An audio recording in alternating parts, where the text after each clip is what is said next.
Okay, so this session today, I have a few slides, and really it's just to prompt thoughts and to get you thinking about what it is you need to be putting in place in terms of resilience. And quite a lot of what you just talked there about, Robert, about the disconnection and the fact that lots of things are happening in organizations is very common and very familiar, because that is what certainly big organizations end up doing is we're working on it, but we're not connecting the dots. We're not talking to each other, which can give a bit of self-confidence or false confidence, but also creates chaos when things go wrong. And it doesn't mean that what you've got is wrong. It just means that nobody knows what's happening. So there's a lack of clarity and a lack of structure. What I'm going to talk about here is kind of those, to me, some core elements that you need to be thinking about when you're building resilience. And to me, these are the things that aren't hugely cost effective. Or certainly there are ways of doing it in a effective way. And it is about, understanding that we don't have limitless budgets for this if we have any. So what simple things can we start to think about? What are the tangible steps that we can take that can help us to be more resilient, to be more prepared for disruptions? A lot of that is about that connection, making sure that there's a conversation going on between cyber and risk, or data privacy and business continuity, because all of those teams will see risk in the organization and they'll be managing them in a certain way. But if they're not sharing that and if they're not building that understanding, then you do have different streams of work going on, which to some extent are helping to build your organizational resilience. But because they're not connected, because there's not that central drive, there's a lack of visibility and there's a lack of cohesiveness. And that definitely can, in times of disruption, mean that you are dealing with a bit more of a chaotic kind of response. So the way I've sort of thought about this is kind of what are those key elements that you need? Resilience. Looks like it's duplicating a word on the slide, but I don't know why it's doing that. So what really makes an organization resilient?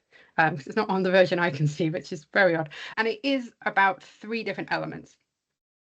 It's about, obviously, the key element of what physical resources have we got?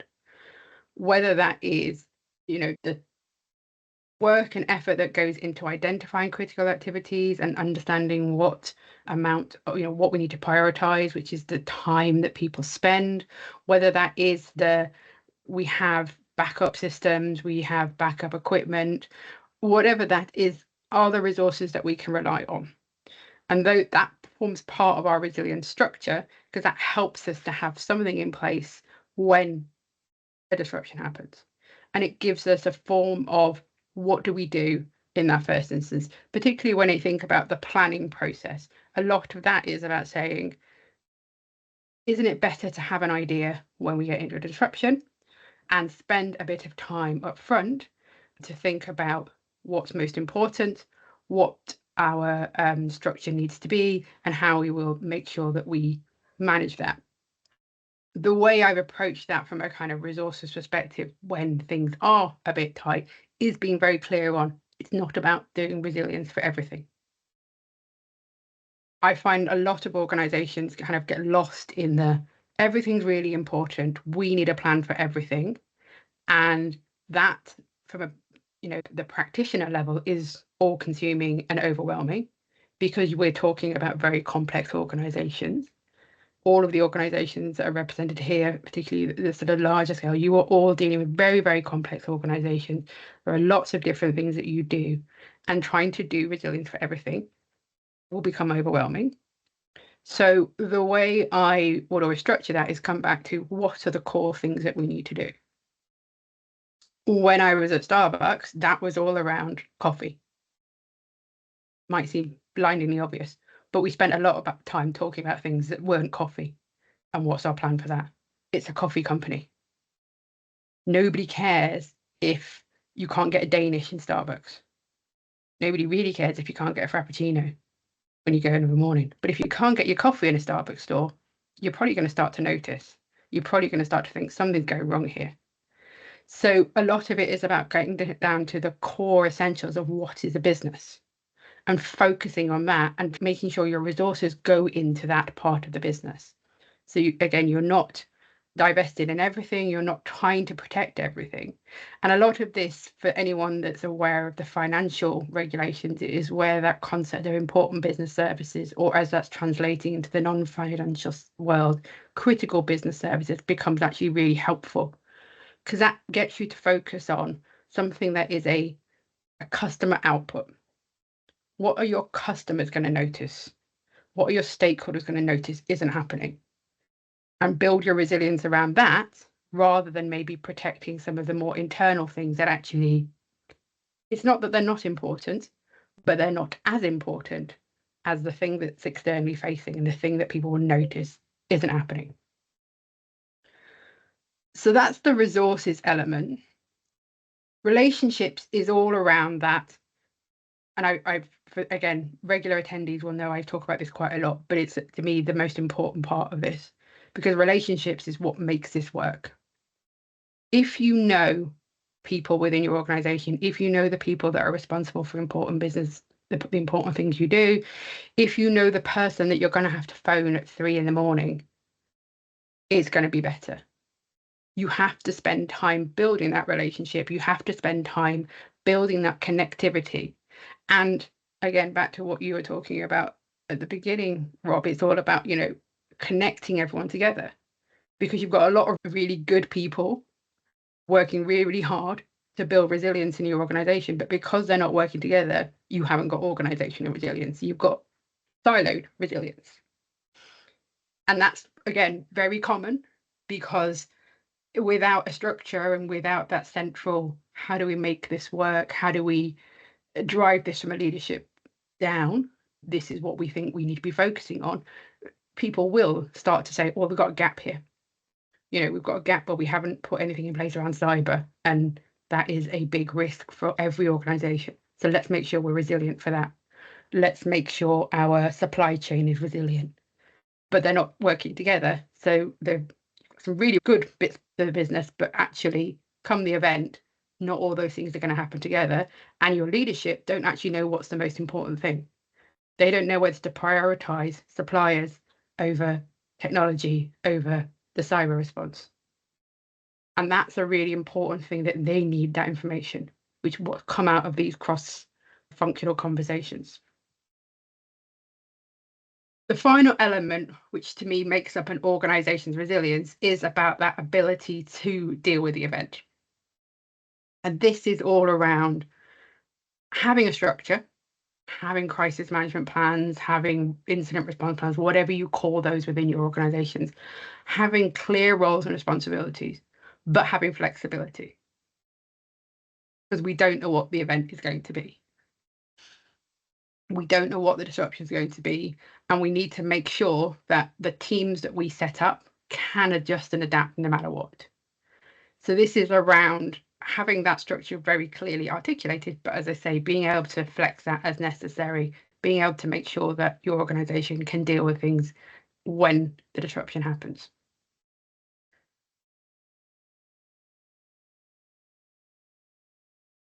So as you start to think about that for your organization, the next thing I kind of wanted to propose, and this is open to people if they want to share where they think they are, is an assessment.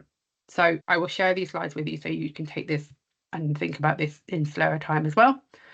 But if you think about those 3 elements, where do you think you are right now? Where do you think your organization sits? Do you think you've got something in each of those places?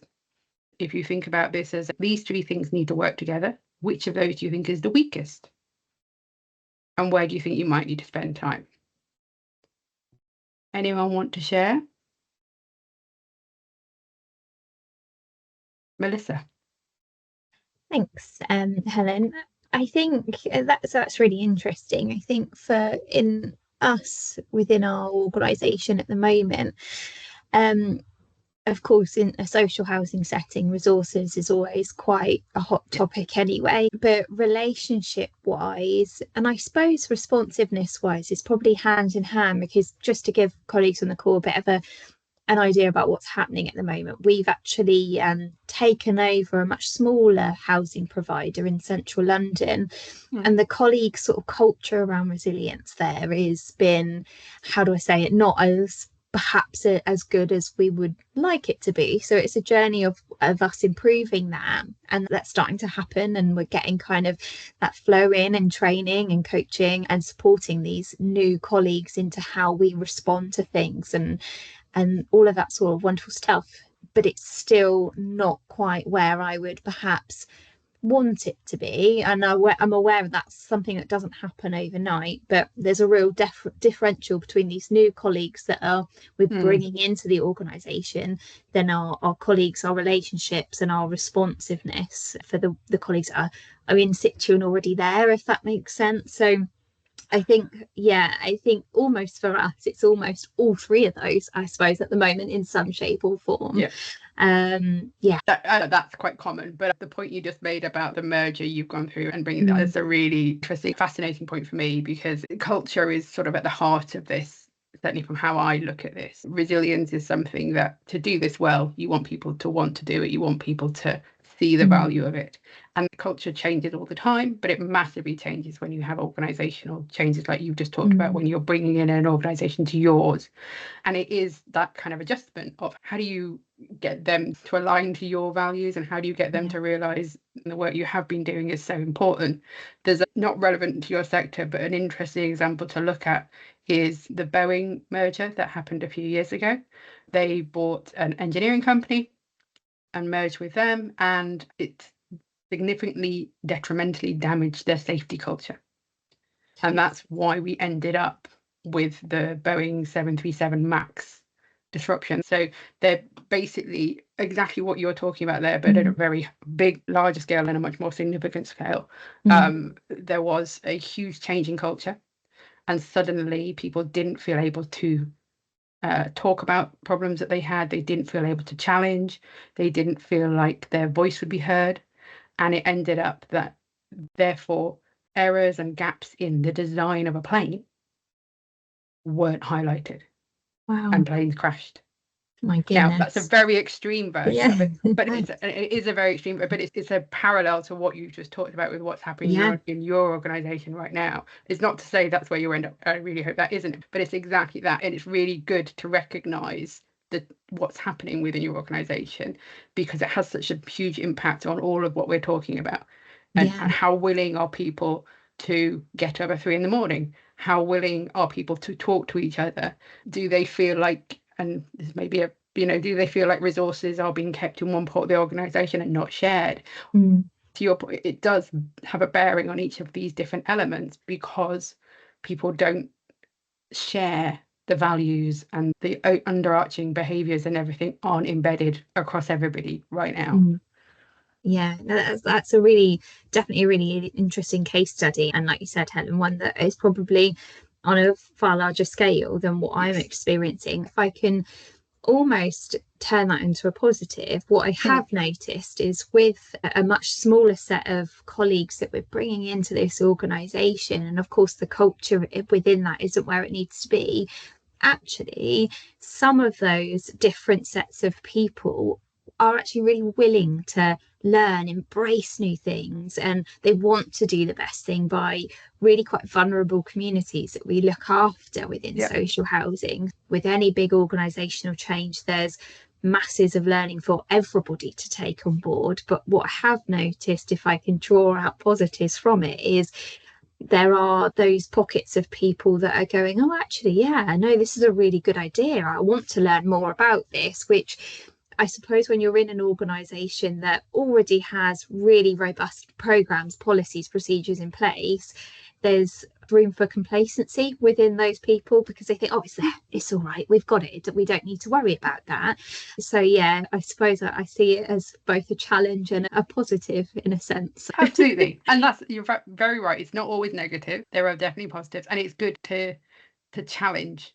I wrote an article recently exactly on that kind of concept of, you need people to come in and challenge you every so often. So exactly that point of that's actually a huge positive to bringing a different way of working and a different culture into a different organization, when you've got people that are engaged, but they actually then want to help make things better. And they want to say, well, I get that you do it like that, but also, can we talk about why we do it like that? And is there a different way we can do it? And will, again, that make the organisation better? And a lot of that is in that adaptability and flexibility, which comes into how do you respond? Because if you have that mindset of, we don't naturally know all the answers, and we're happy for you to come in and help us to rethink and come up with different ways of doing it, you already have the right mindset when you're then faced with a really big disruption, because you're suddenly like, okay, we've got a basic framework, but it might not 100% work. So how do we change? How do we adjust? How adapt to the situation? Yeah. No, thank you, Helen. That's really helpful. No worries.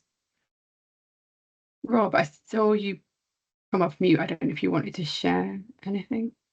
Well, yeah, no, a lot of that resonates with me when you talked about the silos earlier. I would score us reasonably well on resources because we've got people. Tools we could probably get by with some simply implemented, Excel based. I've had pitched for a module of a tool we already have, and that met with resistance. Relationships is where I think we can make a lot of progress. Responsiveness is where I think if we ask the board, they say, oh, we are responsive. We act very quickly. We're up at 3 o'clock in the morning. But it's when you said about prioritization and necessarily considering all of the factors, I think they've established some self-confidence, but it's not based upon a more solid foundation. It's not a bottoms-up kind of structure. But so we also went through an acquisition as well. I was just actually quickly looking at that Boeing one because I'll take a read of that later.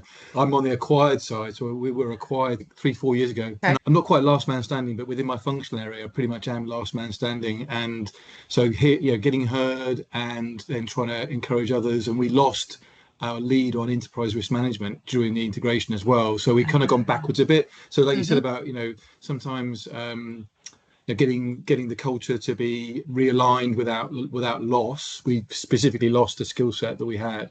So yeah, there's some things there that certainly sound familiar.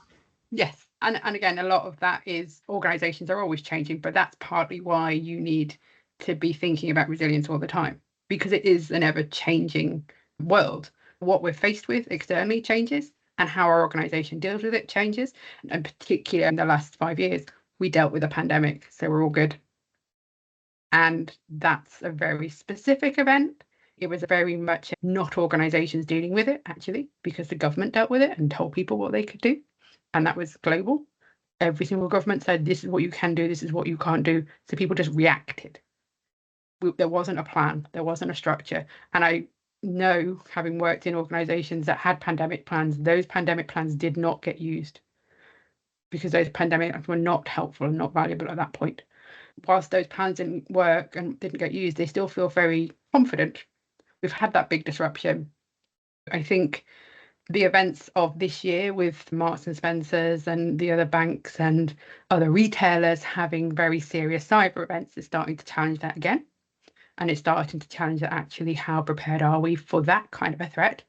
But that, to some extent, also then sends people down the rabbit warren of, okay, we worried about pandemics for a bit.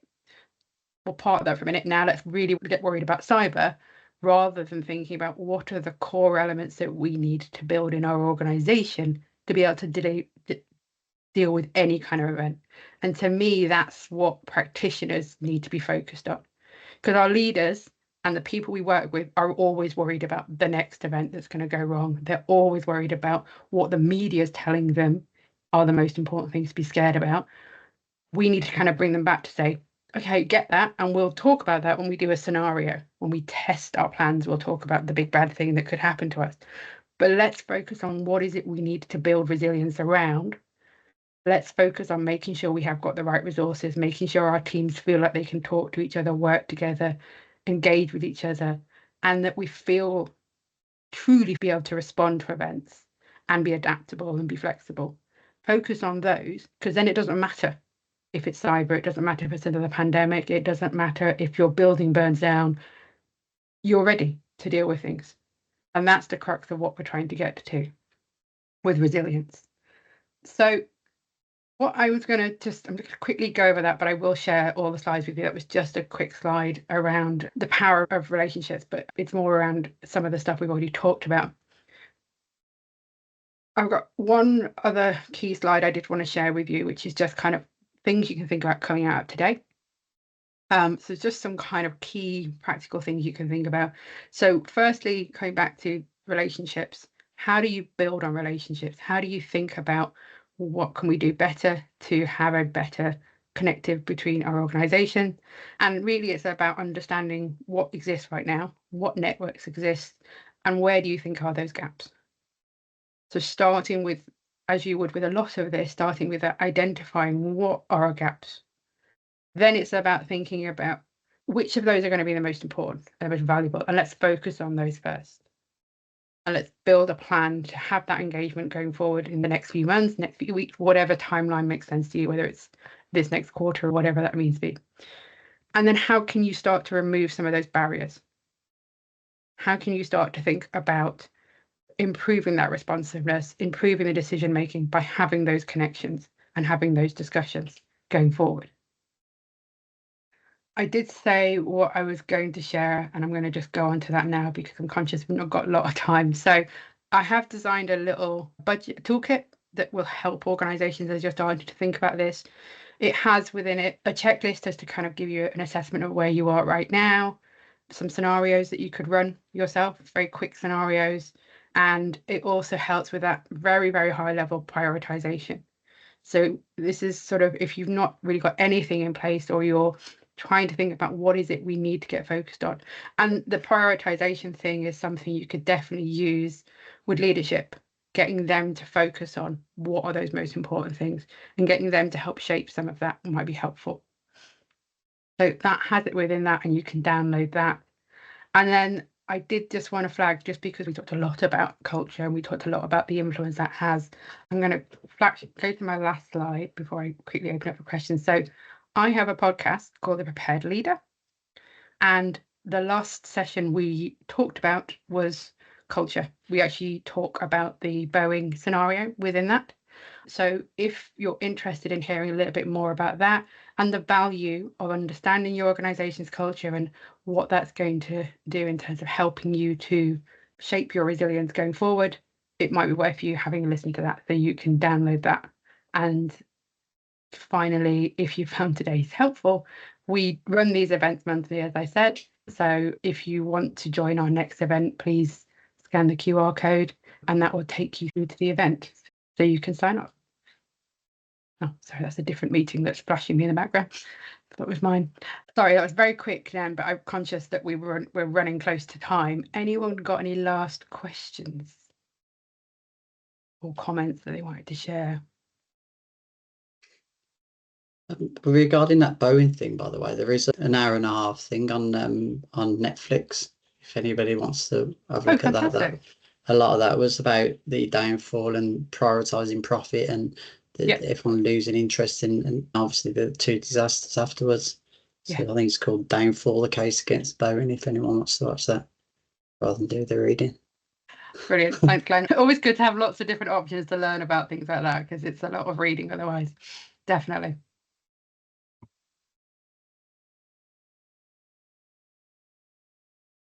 It's very helpful, and thank you very much. No worries. Have a listen and a read. Please do. The QR codes will be in the presentation when you send it out. The QR codes will be in the presentation, so you can download everything when we share that. And just so everyone's aware, the next session in October will be looking more specifically at the DORA regulation. So that's obviously more for people in the financial industry sector. And then in November, we're going to be looking specifically at supply chain resilience. So for anyone interested in delving more into that, that will be a good session to join. Yeah. Okay. Brilliant.